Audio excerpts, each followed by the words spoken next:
some German dude interviewing Sun Ra, and he was saying, "Now tell the truth, Sun Ra. You tell the truth, Sun Ra. You never got to, you never did get to Jupiter.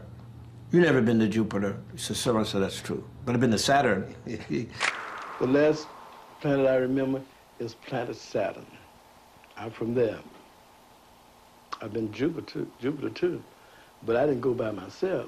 Some other type of beings took me. The ones that's gonna land soon took me, and they taught me a lot of things. Sound can run things. Sound can wash clothes. Sound can do a lot of things. They got little antennas over the eyes and little antennas over the ears, one each over, one over each ear, something like Spock. People need to be tuned up. They're out of tune with the universe. And that's why they get sick and all that, because they're out of tune. Music is a language. And if I can get this planet to listen carefully, they will change. The last planet I remember is planet Saturn. I'm from there. Now, the first thing that some people notice when they come to see you is the unique way that you conduct the orchestra. I mean, can you tell us a little bit about that? Well, I'm trying to acquaint them with outer space things. Yeah. Other planets have culture, dances that are unusual, music, and that's what I'm trying to get the planet ready for space beings, because they're sure to land soon. I think they already have in Russia, right? That's what they say. That's the story. Yeah. He convinced a lot of people. He convinced me that he's definitely from somewhere else in the form of a human being. He was able to transcend all categories of Western thought. Some call me Mr. Ra. Some call me Mr. Ra. Others call me Mystery. You can call me Mr. Mystery. He was a very complex individual. Man, myth, alien, and angel, I would say.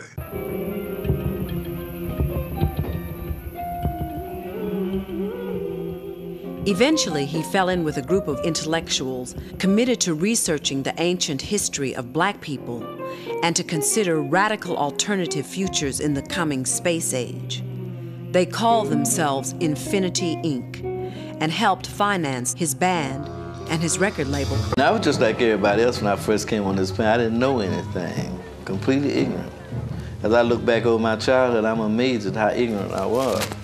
But it's a good thing I was, because then I didn't accept anything as being the truth. He was interested in and influenced by the Bible, by Africa, by Egyptology, by the Freemasons, by the Baptist Church, by the sounds of nature, by science fiction, by the Kabbalah, by the histories and sounds of words, by countless obscure philosophical texts, by spaceflight, by conversations, by dance, by poetry, by the universe, by the omniverse. According to Sun Ra, he was born on Saturn. I was reading in the paper the other day that they'd found out that one of the moons of Saturn is a base for UFOs, you see. So the truth is finally coming out. I've been talking about Saturn for years. I don't remember ever having been there, but I'm sure I'm a citizen of Saturn.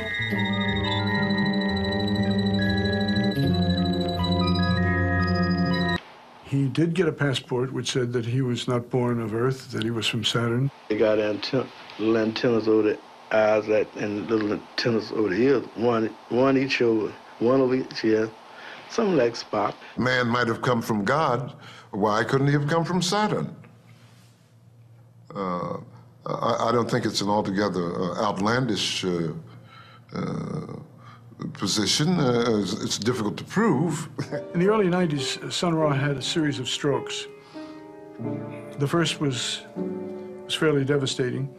He was taken to the very nearby Germantown hospital, where the usual procedures for a person brought in with a stroke were done, fingers being held up, names being listed, and where were you born, and so on. And he said that he was born on Saturn, at which point the the cardiologist asked to have a neurologist come down to examine him, and the neurologist got there, and he says his name is Sun Ra, and he was born in Saturn. The neurologist, well, this is Sun Ra, and of course he was born on Saturn.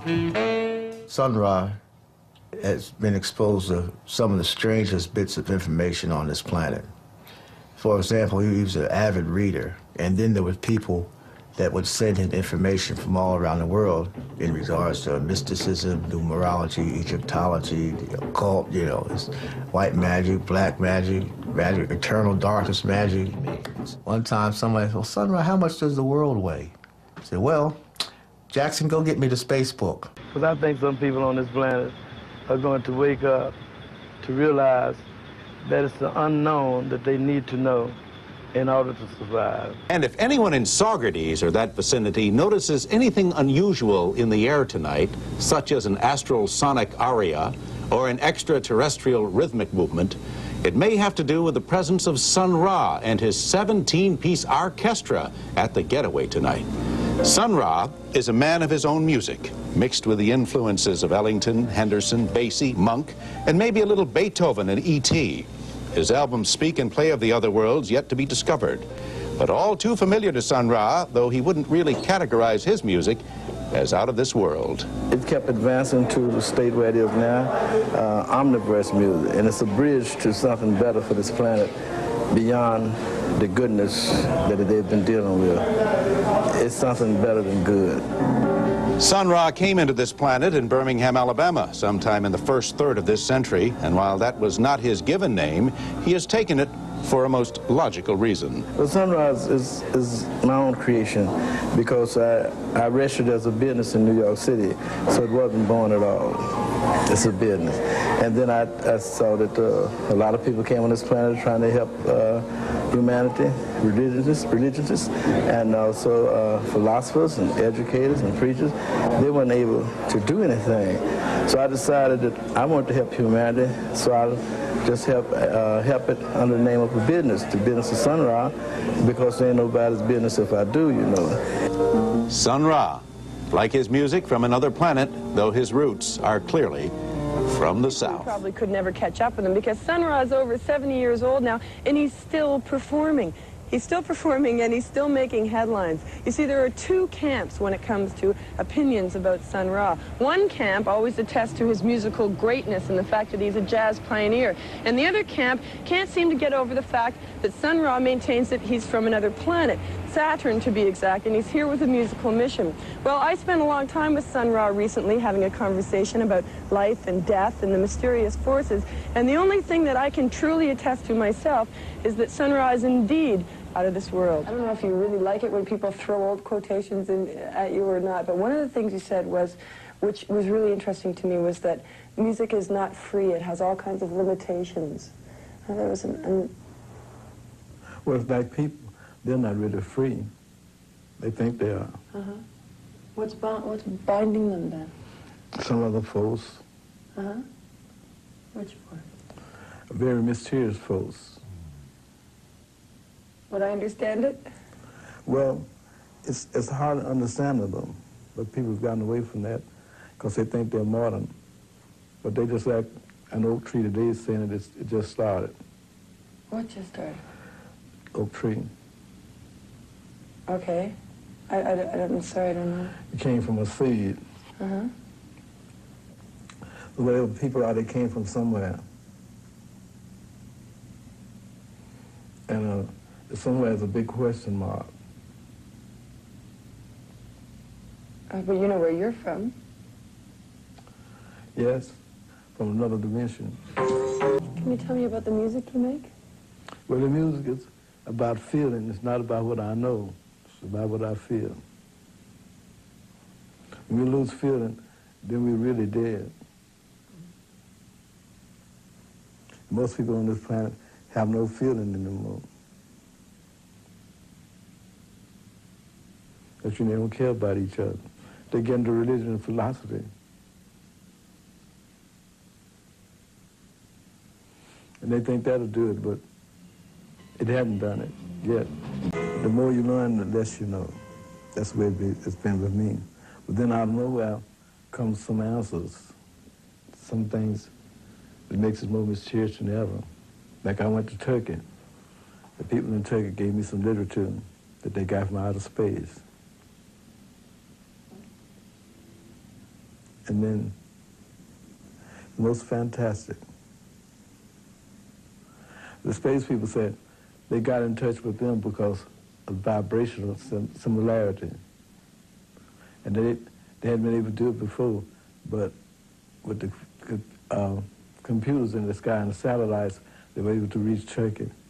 And they were able to, through computers, type out their messages. So they typed out a book for them called the Book of Information. It's not released to the world yet. Sometimes they say, God comes along, and one split second you hear a big bang, and then you see a universe create a whole other universe. They say they stay out the way. Never know when he's going to do it. One time, we played in Syracuse, New York. After we got to playing, police stopped the van on the highway, and they only asked each person one question: when were you born? That's all they asked. They finally got to me, and I said, it's against my law to be born. And they got in their car and left. Well, you know, your music, where do you get your inspiration to compose it? Well, it's being in tune with the greater universe, feeling that the earth has its past, present, and future. But my music actually is reaching outward, not being a part of the past, or the present, or the future, but rather what I call an altered destiny, because I'm dealing with equations, and like most people feel that the planet is doomed anyway. So does your music have some kind of message involved in this, or some kind of advice involved in the music? Yeah, there is a message in all of my music. It's all about people doing something else other than what they have done, because what they have done is the possible. And the world the way it is today is the results of the possible that they did. It's the results of the absolute thing. So now, that's something else. There's always something else in a universe as big as this. In a lot of your concerts, you constantly talk about, in your lyrics, the angel race, and you said you're from Saturn. Does that have something to do with what you just talked about? Could you kind of explain that? In Nigeria, once I saw a newsreel, at least I was in America, but they were showing different facets of different countries.